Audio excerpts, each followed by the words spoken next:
Hello, for those of you who don't know me, my name is Emma Simpkins, and this is my testimony, or at least what God's written of it so far.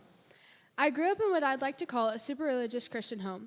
We were in church every time the doors were open, and my parents even taught Sunday schools, classes, and we were involved in everything.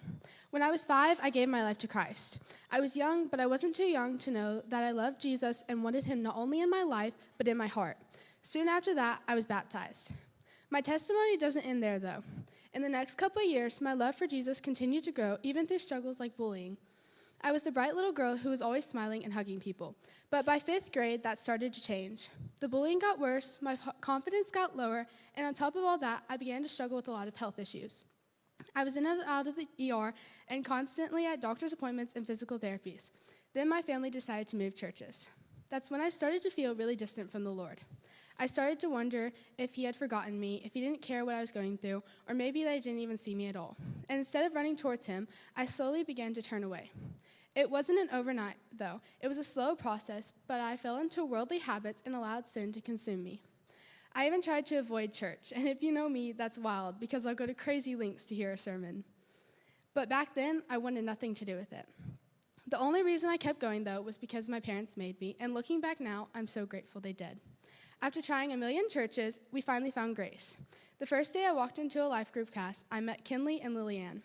If you don't know Kinley, she's impossible not to talk to, and if you don't know Lillianne, she's impossible not to love. Honestly, if it weren't for them, I probably wouldn't have wanted to come back the way I did. But I did, and then I did again, and before I knew it, God had completely surrounded me with what I had been craving all along. Godly friends, a church family, and even getting to serve on worship teams. But here's what I've learned. Finding your way back to God isn't the end of your story. It's just the beginning. Following Jesus isn't a one-time decision you make and then move on. It's a daily choice. Every single day, you have to wake up and choose him again. And listen, God doesn't just want your checklist. He doesn't want you to treat him like a task on your to-do list. He wants your heart. He wants to be your safe place. Because when you see him that way, prayer starts to be like talking to your best friend, and the Bible becomes like reading letters written straight to you. So here's my little takeaway. To the ones who don't know him yet, please hear me when I say this. Jesus didn't wait for you to fix your life before he came for you. While you were still broken, still lost, and still trapped in your sin, he died for you, which means no matter how far you feel from God right now, he's already running towards you.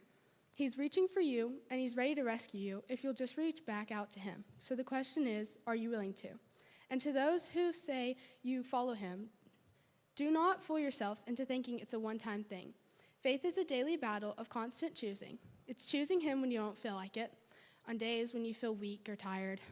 God started a work in you, but he will not finish it unless you keep showing up, keep fighting, and keep surrendering every day. So are you willing to choose him every day, even when it's hard? Thank you.